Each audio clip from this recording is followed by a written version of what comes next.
Besties, we have a very difficult feat ahead.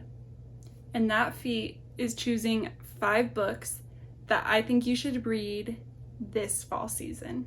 Now that sounds easy. Everyone hold. That sounds easy. But the way I'm going to do it is I haven't chosen the books yet. We're just going to go through my shelves together.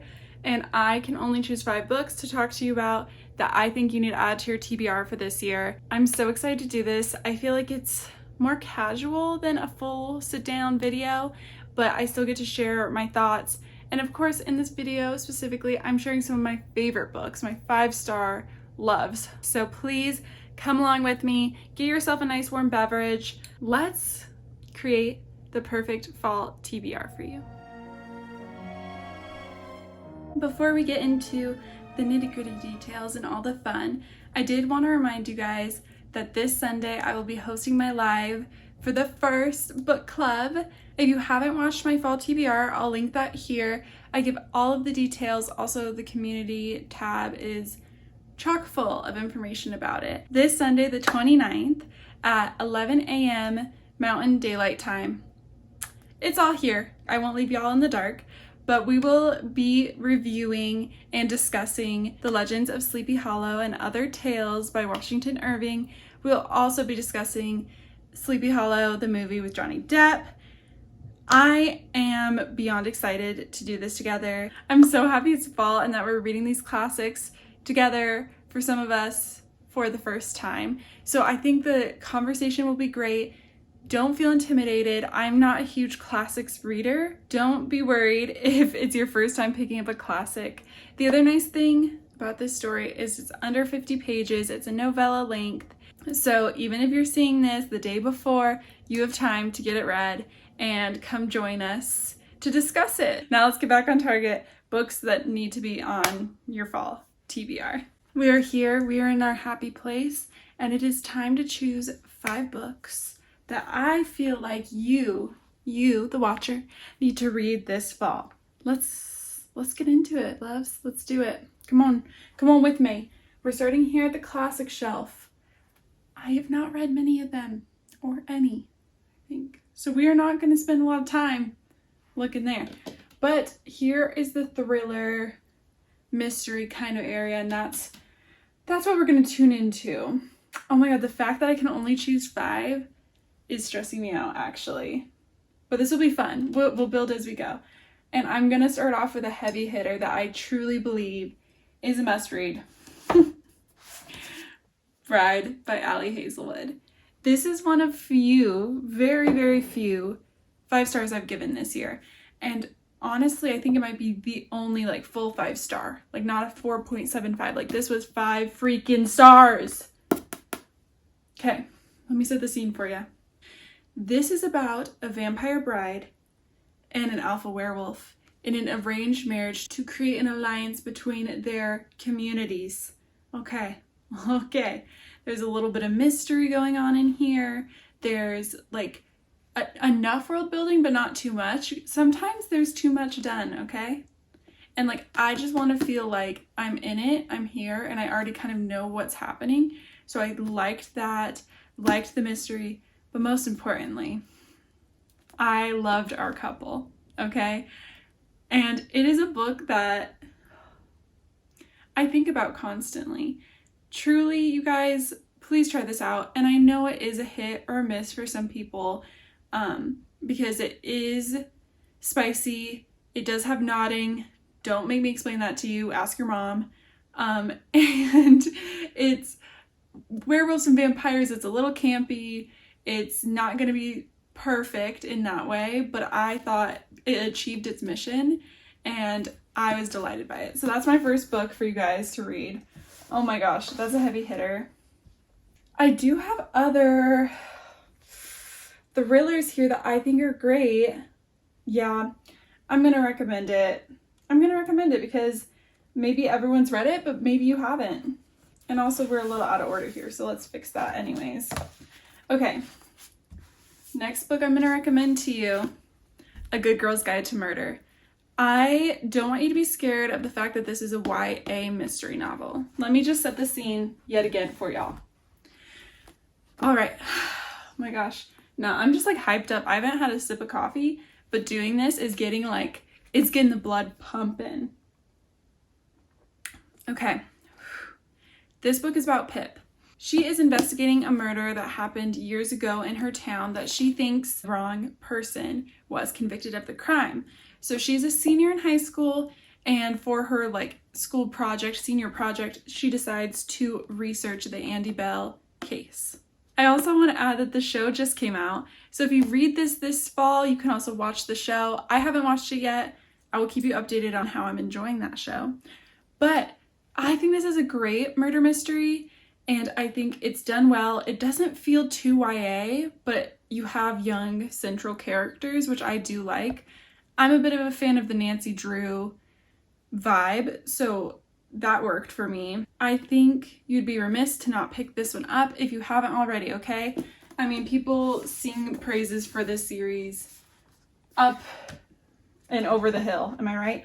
Oh, also, okay, I will show you the other two. They don't count. They don't count towards my 5. I'm just showing you the whole series. My gosh, don't get me in trouble. There is a novella called Killjoy. I don't think you have to read the novella. And in fact, I would read it if you're missing the series. I would go back and read this later. It's just a murder mystery party with her and her friends. So it's not very like telling of the whole story, but it's a nice little installment. So we have A Girl's Guide to Murder, Good Girl, Bad Blood, and then we end with As Good as Dead. As Good as Dead gets very intense. Like, I wouldn't even call it YA at that point. I was shaking in my little boots. I finished it in like a day. I didn't rate this one as highly because it scared the bejesus out of me. But looking back, I probably should have rated it higher because it was well done. It was a good finale. So seriously, if you pick this one up, you're going to want to pick them all up. Oh, just do it for yourself. Just do this one small favor for yourself this fall, okay? The next shelf down is just Christmas and summer books. So we know that we can leave those be, and we're gonna head over to the romance and then the fantasy shelves. I'm loving this, you guys. Oh my god, are you loving this? Make sure you like, make sure you comment, make sure you subscribe if you're enjoying this, and just let me know if you like this style, because this feels so much more relaxed and fun, and I'm having a good time. So I guess that's all that matters. All right, come along, let's go to the next shelf. I have officially picked 2 books, so we get to choose 3 more. So one that instantly stands out to me, I just bought, but I had already read, and obviously I had to own it, so that's how good it was. This one is called Morbidly Yours by Ivy Fairbanks. I will also double check and see if this is still on Kindle Unlimited, but when I read it, it was on Kindle Unlimited.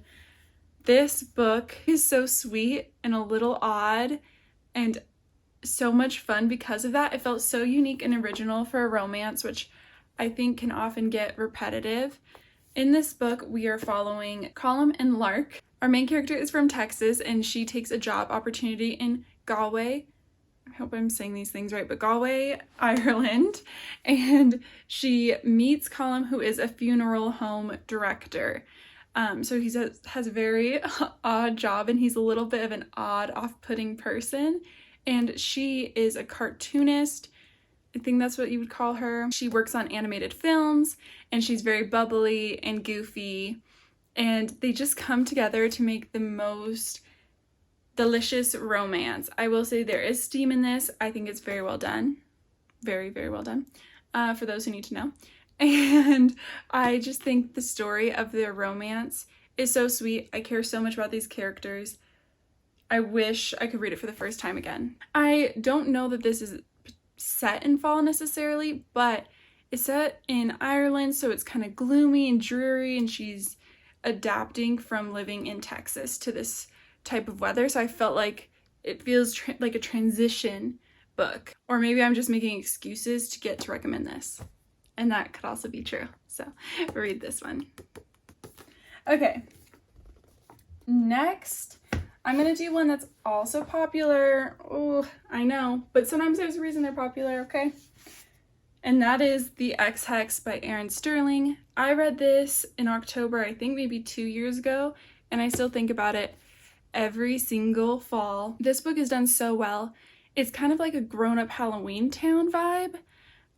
with a lot of romance and interesting characters, but still has that rom-com, silly, goofy, fun time vibes. It doesn't take itself too seriously, and I think that's what it does really, really well. In this book, our main character is a witch who accidentally curses her ex-boyfriend, and she realizes that the curse was actually pretty strong, and it might have caused even more problems in their town. So they have to team up to work together to fix this curse and the things happening to their cute little Halloween Town-esque town. There's a bit of spice in here as well.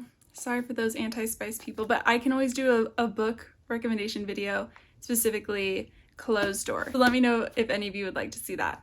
But I thought this was super fun. I think it'll get you in the spirit, and it's definitely a very cozy read. Okay, I have kind of overdone it because now I can only choose one fantasy book to recommend to you. This video is so hard. I have so many recommendations. Okay, we're gonna go to the fantasy shelf, and we're going to just choose one more book today. But I can always do a part 2, so let me know. Because this is gonna break my heart to only choose one more book, but it must be done, so let's go take a look. Okay, y'all, this ended up being quite an easy choice because I saw it as soon as I looked at my shelf, and you might already see it yourself. Take a guess in the comments. I think this is the perfect last choice for my fall Rex. Cemetery Boys by Aiden Thomas. This book is incredible. Again, a 5-star book for me.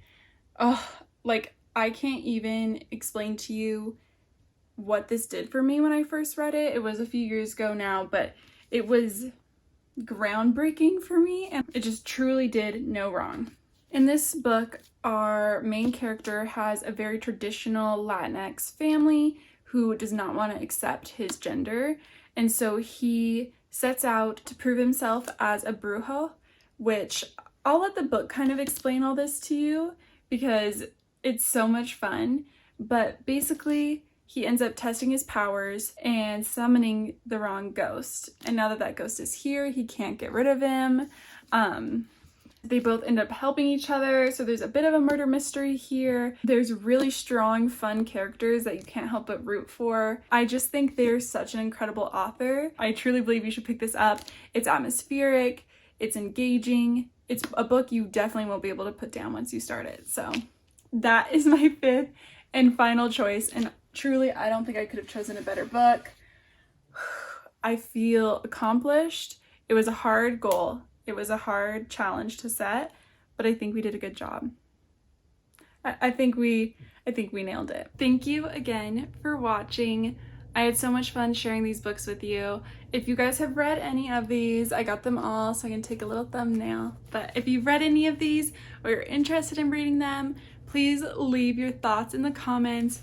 I always respond to every comment, so why wouldn't you comment? And I can't wait to see you in my next video. Please leave video suggestions. Of course, this is my favorite time of year. It's my favorite time to be filming. Please feel free to give your suggestions. And I hope I see you on Sunday at book club. It'll be at 11 a.m. Mountain Daylight Time. We'll be going over Sleepy Hollow. I would love for you to join. It's very casual but fun. We'll get to discuss the book and the movie together. So be there or be square, besties. Is that how you do it? But either way, I'll see you in the next one. Cheers!